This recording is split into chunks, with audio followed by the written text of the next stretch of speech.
You're welcome to the Policy Council. My name is Ibekwe. Today, I talk to a brave Nigerian, a brave young Nigerian journalist, and we share reflections on media ethics, societal ethics, and the future of Nigeria. Enjoy the program.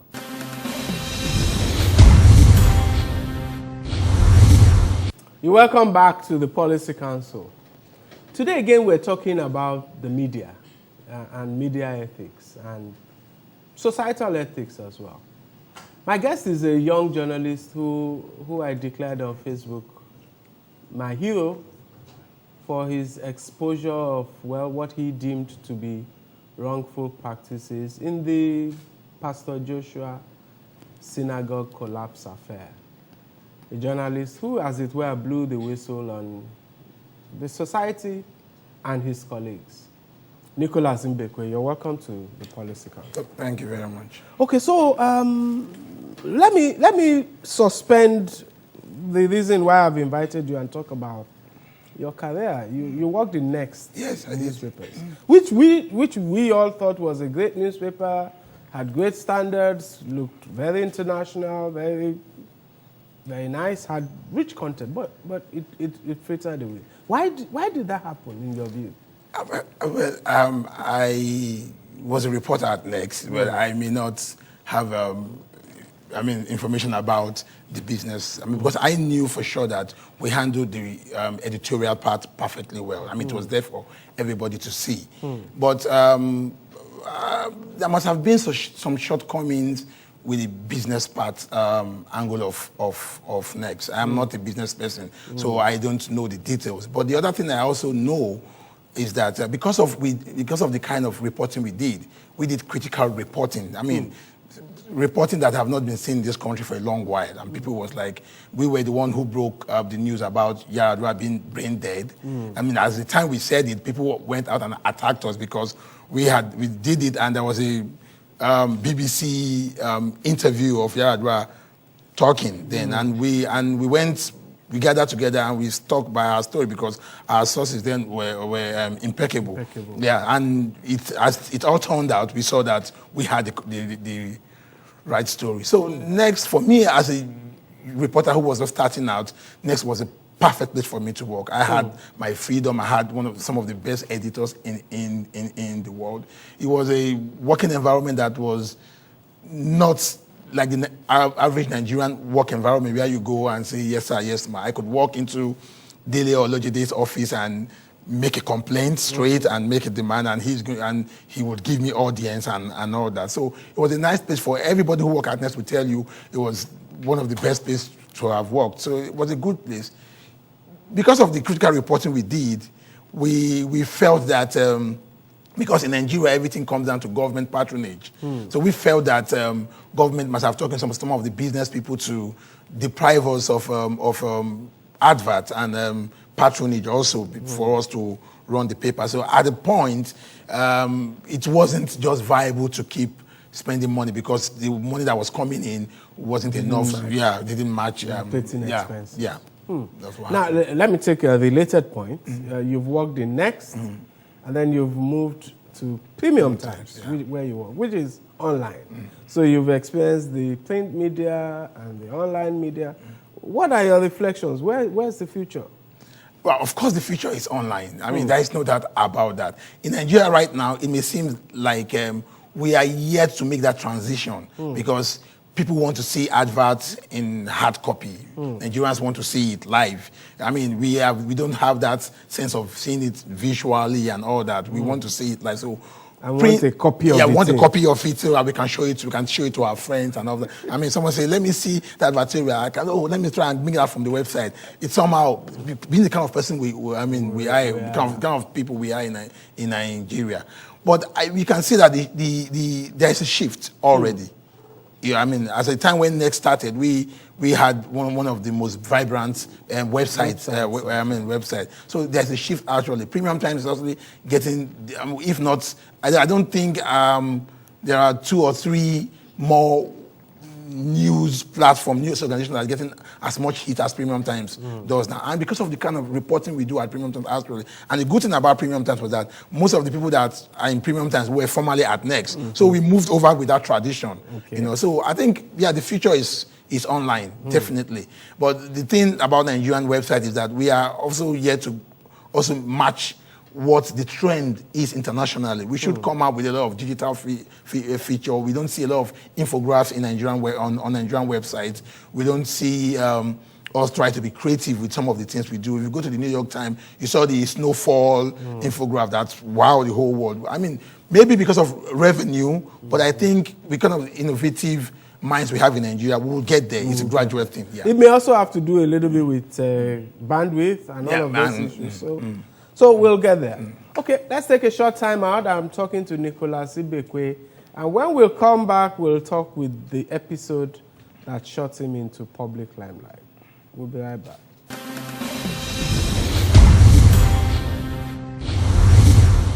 Government wants our city to become a mega modern city. And so, government is providing modern markets for us to carry out our business.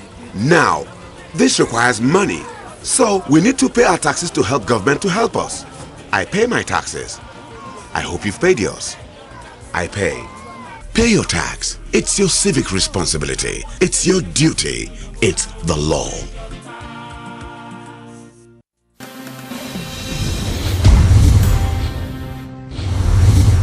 You're welcome back. It's still the Policy Council. So, Nicholas, let's talk about the collapse of the synagogue building and this press meeting you guys were having with Pastor Joshua. What happened in that meeting?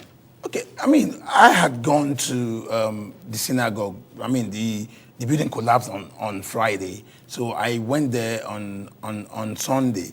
But before I went there on Sunday, there had been reports of church members assaulting journalists. That was on Saturday. Those who went there on Saturday. So I went there when there were floors of building piled up, upon each other.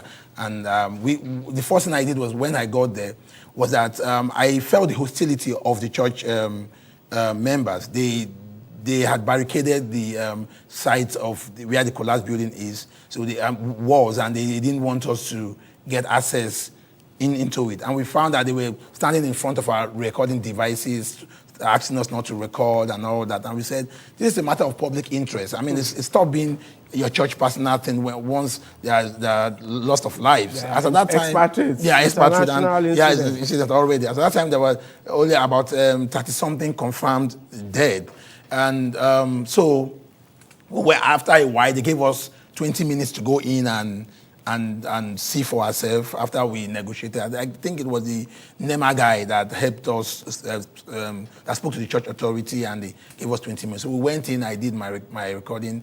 I got there and I found out that the first thing I found was that people that was working there were not, they were mostly church members. There could have been 1 or 2 or 3 engineers that directing what they were doing, but they were mostly church members, like when you go out and you hire people to come and help you clear things. So I was a little bit worried about that. Then you could also smell the stench of decomposing flesh, which indicate that there are still a lot of people under the rubble. So when we left, we were about to go in. They asked us to wait to get the CD of the CCTV footage where they have of the plane that was hovering. So we were waiting at the restaurant. So after a while, they brought it up, and we asked that we should speak to Pastor TB Joshua, and they said he was busy. It was on a Sunday, and so I guess he was having service in church.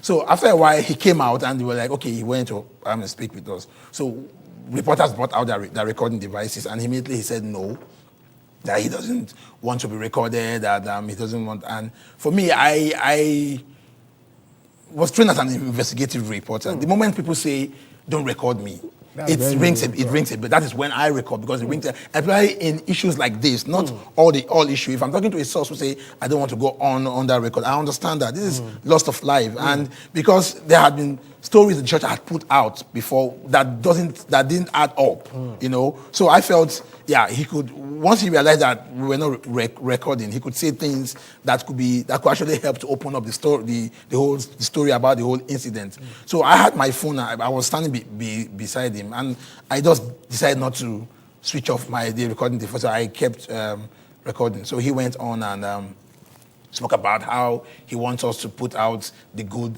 impression out there, to say about the survivors rather than the dead, to also go and change the impression people had about the role of the church there. And the recording was, I was recording. So at the point he said he had prepared 50,000 naira each for the reporters who were there. Were 15, so he said 750,000 naira that we should get. So after he left, church. There was something about him saying, "So what are you?" Yeah, okay, yeah, true.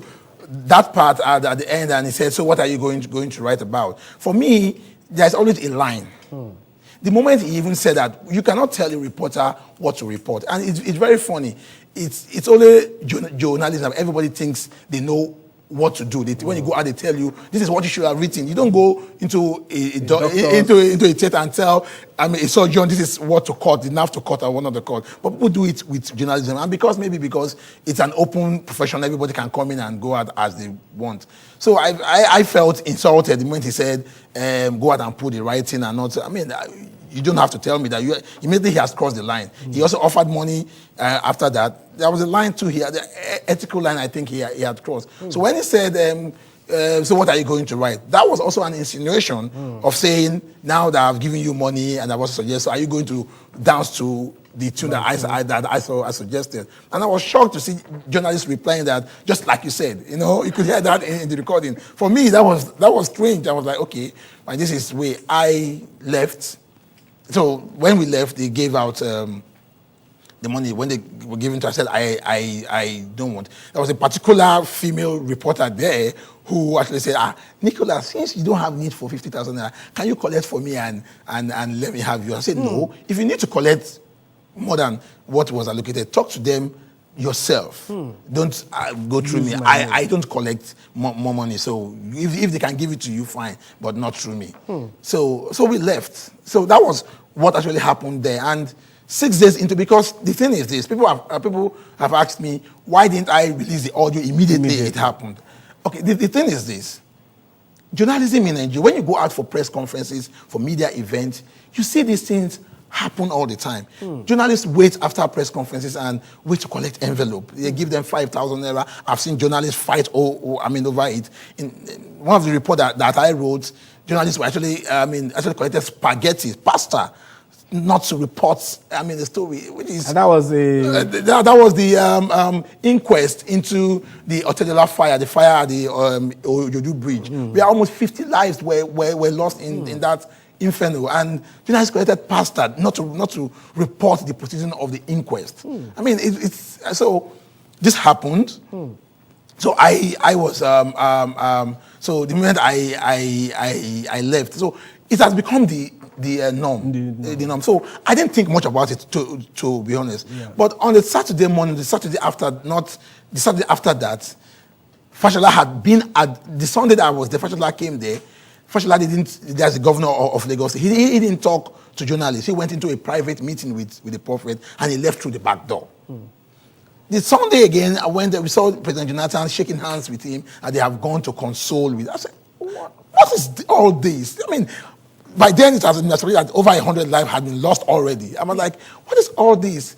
You are not even asking the right question. And by then, Lagos State Commissioner for Physical Planning had also hinted that the church might not have the statutory permit to add more floors to the original two-story that the building was. So nobody was talking about somebody violating. In other plans, we're talking about maybe culpable homicide, manslaughter, or stuff like this. So that's why you then released... That I just said, no, we've had enough of this. As a reporter, I'm supposed to be gatekeepers. And this is a time that has called, my conscience, my ethics has called upon me to do the right thing. Because I also found out that the reporting of it was somewhat sympathetic to the story the church was putting out. Nobody was reporting critical questions. So from you, the money worked? For me, I the assumed, way you saw it. yeah, the way I saw it, I assumed the money worked. So I just put it out then. Okay, let's take a time out, and then we'll talk about the actions to what you did. We'll be right back.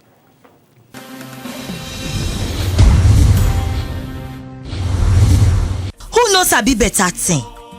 Abi who no like better thing? All these fine things wey dey see so.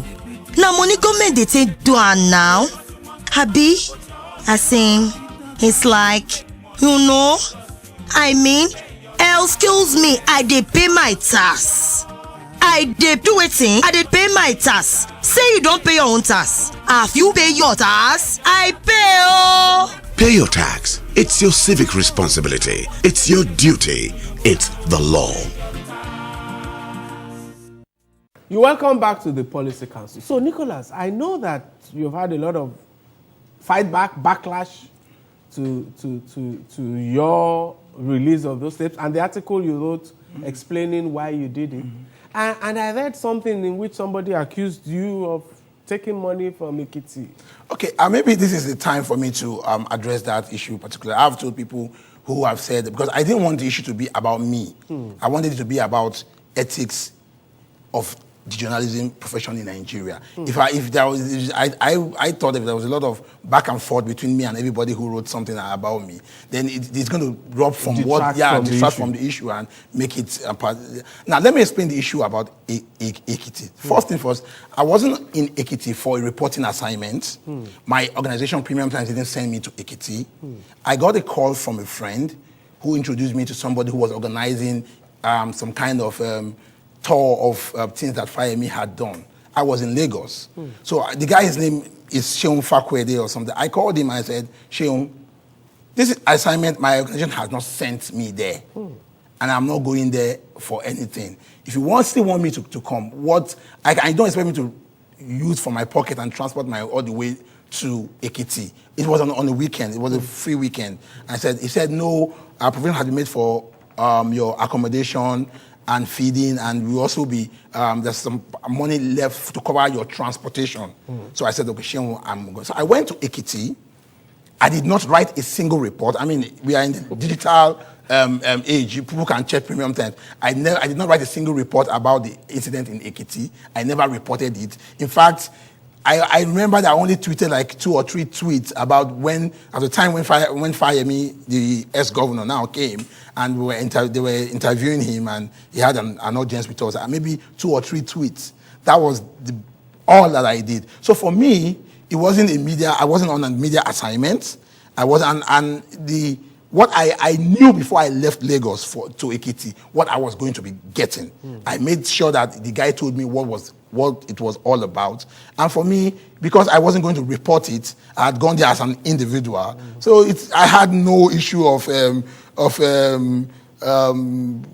media, of ethical shortcomings. It wasn't the case as well. When people say this, and there's also another story out there, people saying, I went to a prominent politician's funeral where they gave out 25,000 naira and I collected. And I said, I am first an investigative reporter.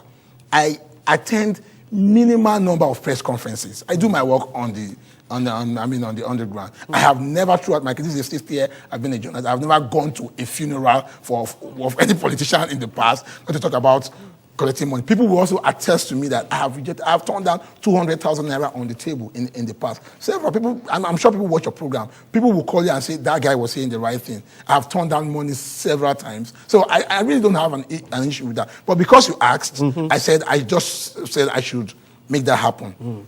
I should explain that right now. So that was about Ekiti. I collected 50,000 in Ekiti, all right. But I wasn't in Ekiti for a media assignment, and I didn't write a report about what happened in Ekiti. And for me, it didn't clash with my ethics. And indeed, it was to cover your transportation. Yeah, and it was spelled out to me before I left home. That was very, very, very clear. Okay. Now, but there's some more dangerous pushback that you're getting. I've been getting a lot of threats on social media. Actually, people just a few minutes ago before we came to the studio, somebody actually tweeted that I will be down with terminal cancer. Wow. Oh, yeah, I mean, so the threat has not stopped. As at the time I wrote the stuff, it was coming in droves. But now it's trickling. One church member. How about your colleagues in the media? My colleagues have been, surprisingly, I've been hostile. Last Monday, I was almost beaten up at the Lagos State Lagos State High Court by my colleagues who challenged me for saying that they collected spaghetti at the inquest into the fire at Otedela Estate, and they actually walked me out of the press conference and said that because I could be a spy, I might be recording them, that I should leave. So, and I've been hearing threats in the background, but nobody has come out apart from the incident at the Lagos State High Court at Ikeja. I don't think any other. Okay, let's take a final time out, and then we'll talk about the wider issue of media ethics. What is right and what is wrong? We'll be right back.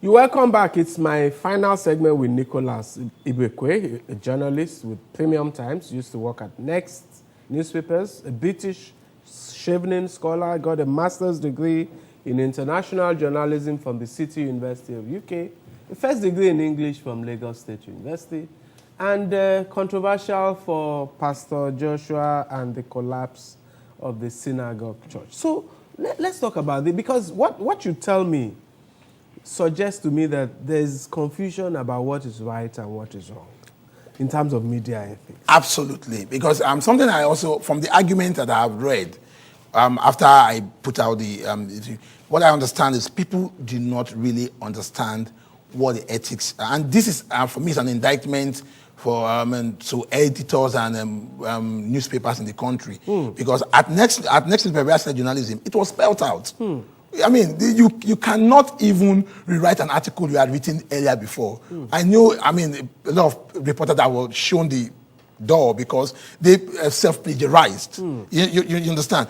The moment you ask, I've seen people come with gifts that have been returned at next paper. You don't do it. It's not done anywhere. In 2011, I was in Germany for an ethics course, and this issue came up because why I'm going to say this was that people would argue and say Nigerian journalists are not well paid, and absolutely I agree. We are perhaps the most poorly paid journalists in the world. I don't know how much they pay. Others. Newspaper need to look into that and know how to, because journalists are actually middle class. They live like they are very comfortable out there. In every part of the world, Nigerian journalists don't deserve to be paupers. Don't deserve to be beggars. But unfortunately, that is what we see. Journalists are owed salary for months. So I was in Germany, and this issue, and somehow in the discussion, the brown envelope thing, which is the euphemism for it in Nigeria, I slipped up, and it was as if I was speaking Eskimo Spanish to the other people from other parts of the world. These were not reporters from Western countries. These were reporters from Uzbekistan, from India, from Ghana, from Kenya. These are also poor countries, and it sounded like I was saying something that was out of this world. They didn't understand how could you go to a press conference and wait to collect money? They just didn't understand how that worked. So, but this is what we see in Nigeria, and I think it is wrong. People will tell you that I will collect the money and I write what I want to write. It's a lie. It's word. The moment you change a word and say attacked and say he pushed or something, the meaning has changed. And the little inducement you get could make you use a minor as synonym. And for that reason, you have been compromised. People do not understand this. I hear reporters approach people they have gone to interview to collect advert from them. As a reporter, you have no business collecting advert. Leave that to the marketing department. That is not your call. How could you go and say, give me advert because I want to get commission? Tomorrow, if you are indicted for corruption, would I be bold enough to write about it, or to ask you tough and hard questions? I won't. So people should really understand this. Okay, the final perspective I will ask you is about the response from young people. What in your experience, what have you perceived as the feedback from people of your generation? See, the truth is that people of my generation thought what I got, because for me, what I did was nothing. So I was surprised at the kind of support I got. People were actually calling and saying how brave you were. And I was like, okay, but that tells me something that over the years, young Nigerians have been looking for somebody who would actually go there and bail the cats. Somebody who, because it tells me also that there has been so much rot in the country that people actually ought for somebody who did a very small, a normal thing. And people, so it tells a lot. Young Nigerians really want change. But because over the years, young Nigerians have been pauperized, we are poor, people give them a little change, they just cannot think properly anymore, and all that. I mean, on the whole, I've gotten more support than attack, actually. And for that, I'm happy that Nigerians actually want change. Nigerians actually know what is right when somebody actually move up and is brave enough to say what is right. Thank you very much. You can count me as one of those on your side as well. Thank you. We'll be right back.